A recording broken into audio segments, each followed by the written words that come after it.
Hello my dear students, कैसे हैं आप सभी। और आई थिंक आप गर्मी से तो बहुत अच्छे से बच रहे होंगे भाई, और अपने साथ साथ तैयारी भी आप कर रहे होंगे। हमारा टॉपिक जो काफ़ी समय से चल रहा है, डी ब्लॉक एलिमेंट्स, इसका इलेक्ट्रॉनिक विन्यास मैंने आपको बहुत अच्छे से करा दिया है। बाय स्टेप मैंने पूरा इलेक्ट्रॉनिक विन्यास आपको समझाया, बाय ट्रिक समझाया आपको। आज हम बात कर रहे हैं कि क्या डी ब्लॉक एलिमेंट्स को संक्रमण तत्व भी कहते हैं। तो आज का हमारा टॉपिक है संक्रमण तत्व। तो क्वेश्चन क्या है कि डी ब्लॉक तत्वों को संक्रमण तत्व क्यों कहा जाता है। अब संक्रमण तत्व जानने के लिए हम चलते हैं आवर्त सारणी की ओर। अपने माइंड में आवर्त सारणी की पिक्चर देखिए। आवर्त सारणी में कुछ खड़ी हुई पंक्तियां हैं और स्टूडेंट्स कुछ पड़ी हुई पंक्तियां हैं। इन खड़ी हुई पंक्तियों को हमने वर्ग कहा है और पड़ी हुई पंक्तियों को हमने आवर्त कहा है। इस तरह से कुछ हमारी ये आवर्त सारणी है भाई। तो मैंने ऐसी रफली बनाया है, ये इसको ज्यादा जो है सीरियस मत लेना। तो ये ऐसे हमारी आवर्त सारणी है। अब बात करते हैं कि इस आवर्त सारणी में आप सभी से भी हमने बताया कि टोटल 7 तो आवर्त हैं और 18 वर्ग हैं। ये आवर्त सारणी इसमें डिवाइड गई। लेकिन इस आवर्त सारणी में 4 ब्लॉक भी हैं, एस पी डी एफ। बात कर रहे हैं केवल किसकी, एस पी डी। जो शुरू के 2 हमारी लाइन है ये एस ब्लॉक की है।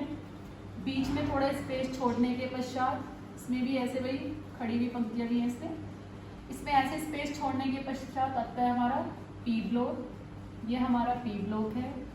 एस और पी के मध्य में है हमारे पास डी ब्लॉक। और आवर्त सारणी से बाहर कौन है आपका, तो डज नॉट मैटर, बात हम केवल इसकी कर रहे हैं। सबसे पहले आवर्त सारणी में एस ब्लॉक है, देन आफ्टर डी है और उसके बाद पी है। एस और पी के मध्य उपस्थित होने की वजह से डी ब्लॉक के तत्वों को संक्रमण तत्व कहते हैं।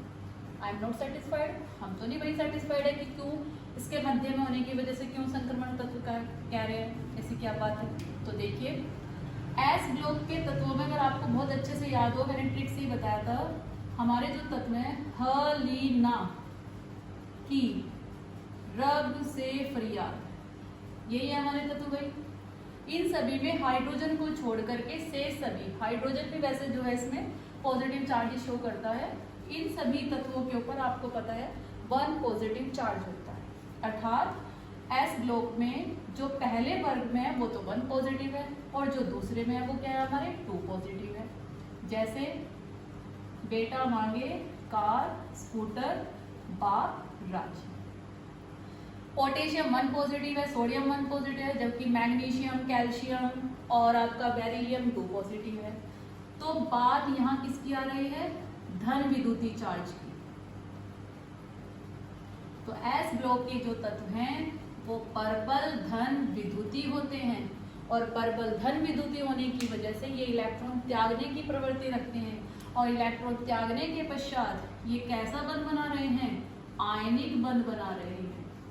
तो इनमें कौन सा बंध बनाने की प्रवृत्ति होती है, आयनिक बंध। इसमें वही एस ब्लॉक के तत्वों में, चूंकि एस ब्लॉक के तत्व परबल धन विद्युतीय होते हैं और परबल धन विद्युतीय होने की वजह से इनके मध्य आयनिक बंध बनता है। जैसे आप पढ़ते भी हो NaCl, Na positive charge, Cl negative, अर्थात Na ने इलेक्ट्रॉन डोनेट किया है, Na यहाँ दाता है और Cl यहाँ पर ग्राही है। तो यहाँ पर इलेक्ट्रॉन दिया गया है, इसलिए इनके मध्य पॉजिटिव नेगेटिव चार्ज आया है, इसलिए आयनिक बंध बना है। बात करते हैं पी ब्लॉक की।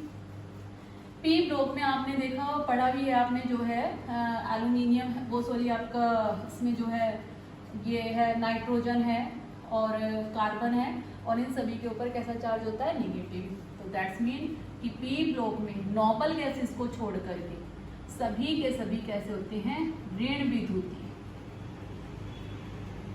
क्योंकि उनके ऊपर कैसा चार्ज होता है भाई, नेगेटिव चार्ज होता है। अब जहाँ नेगेटिव चार्ज होगा इसका मतलब है वो कैसे बंध बनाएगा, सह संयोजक बंध बनाएगा, अर्थात साझे का बंध बनाएगा। तो पी ब्लॉक के तत्व कैसे होते हैं, ऋण विद्युतीय होते हैं, इसलिए वे जो है कैसा बंध बनाने की प्रवृत्ति रखते हैं, सह संयोजक बंध बनाने की। अब इनके मध्यवर्ती जो गुण उपस्थित होते हैं वो किस में है, डी ब्लॉक में, अर्थात डी एस की तरह भी व्यवहार कर रहा है, पी की तरह भी व्यवहार कर रहा है। तो एस और पी के जो मध्यवर्ती गुण हैं उन गुणों को गुण किसमें उपस्थित है? डी ब्लॉक में। इसी कारण से डी ब्लॉक तत्वों को क्या कहा गया है? संक्रमण तत्व कहा गया है। अर्थात एस और पी के मध्यवर्ती गुणों को रखने वाला जो ब्लॉक है वो हमारा डी ब्लॉक है, इसलिए डी ब्लॉक तत्वों को संक्रमण तत्व भी कहा जाता है। अब बात आती है, क्या डी ब्लॉक में सभी के सभी तत्व संक्रमण तत्व हैं? जी नहीं, क्योंकि यहाँ एक और परिभाषा आ जाती है। वो क्या है भाई? वो है वे तत्व जिनका डी उपकोष अपूर्ण होता है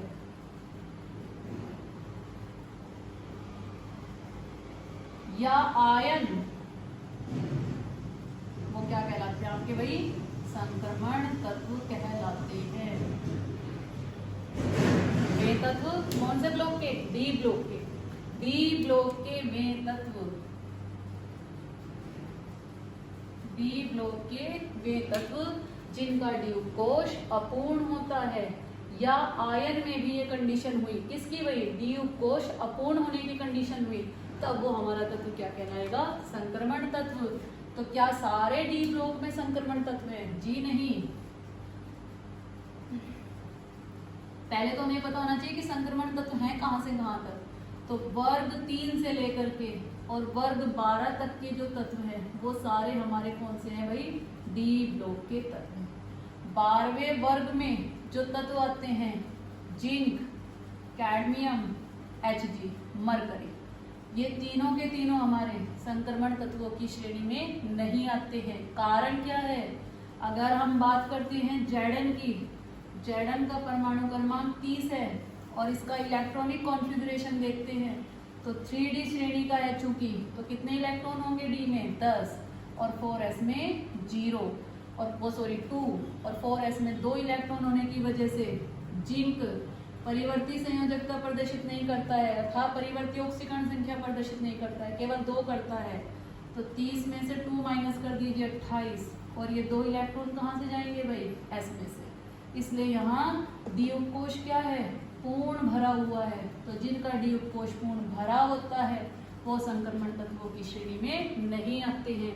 अर्थात जिनका डी उपकोष अपूर्ण होता है, चाहे उसमें 1 इलेक्ट्रॉन भी कम हो, तो वो किस में आएगा भाई? संक्रमण तत्वों की श्रेणी में आएगा। तो Zn है सही। Zn न तो अपनी मूल अवस्था में संक्रमण तत्वों की श्रेणी में आता है, न ही आयन की अवस्था में संक्रमण तत्वों की श्रेणी में आता है। सेम ऐसे कौन है? कैडमियम, और लास्ट कौन है आपका? मरकरी। अब बात करते हैं कि थ्योरी में ये जो आयन लगा हुआ है ये किसके लिए है?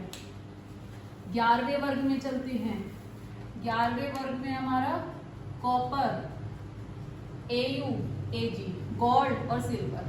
कॉपर का परमाणु क्रमांक 29 है, अपवाद होने की वजह से 3d में कितने इलेक्ट्रॉन गए इसके? 9, जी नहीं, कितने गए भाई? 10 और 4s में 1। अब कॉपर अपनी मूल अवस्था में तो संक्रमण तत्वों की श्रेणी में नहीं है, चूंकि डी उपकोष कैसा है? पूर्ण भरा हुआ है। कॉपर ने 1 इलेक्ट्रॉन त्याग दिया, 29 में से 28 रह गए। अब भी डी कैसा है? पूर्ण भरा हुआ है, तो नहीं है संक्रमण। लेकिन Cu2 पॉजिटिव की अवस्था में 27 रह जाते हैं और 3d में से 1 इलेक्ट्रॉन जाएगा और एक 4s में से, तो इलेक्ट्रॉन कितने रह जाएंगे? 9, अर्थात 1 इलेक्ट्रॉन कम है डी में। अर्थात कंडीशन कैसी होगी? डी उपकोष अपूर्ण की, और अपूर्ण होने की वजह से जो Cu2 पॉजिटिव आयन है अभी ये कॉपर आयन, ये कैसा है भाई? संक्रमण तत्व की श्रेणी में है। ऐसे कौन है आपका? Au, और ऐसे ही कौन है आपका? Ag। तो वर्ग 11 या वर्ग फर्स्ट ए का कॉपर, Au और Ag, इनकी मूल अवस्थाओं को तो संक्रमण तत्वों की श्रेणी में नहीं रखा गया है, लेकिन इनकी आयन की अवस्था को संक्रमण तत्वों की श्रेणी में रखा गया है। तो वे तत्व, डी ब्लॉक के वे तत्व जिनका डी उपकोष अपूर्ण होता है या आयन उनका अपूर्ण होता है, वे तत्व हमारे संक्रमण तत्व कहलाते हैं। सेकंड बी या वर्ग 12 के Zn, Cd और Hg को छोड़कर से सभी तत्व संक्रमण तत्वों की श्रेणी में आते हैं। वर्ग फर्स्ट बी या वर्ग 11 में Cu, Ag और Au के आयंस संक्रमण तत्वों की श्रेणी में आते हैं। ठीक है, तो आज आपको ये पता चल गया है कि डी ब्लॉक तत्वों को हम क्या कहते हैं, संक्रमण तत्व कहते हैं। कल हम इन संक्रमण तत्वों का या डी ब्लॉक तत्वों के सामान्य लक्षण या गुण आपको बताएंगे। Thank you. और हॉलीडे में अपना रिवीजन साथ साथ करते हैं।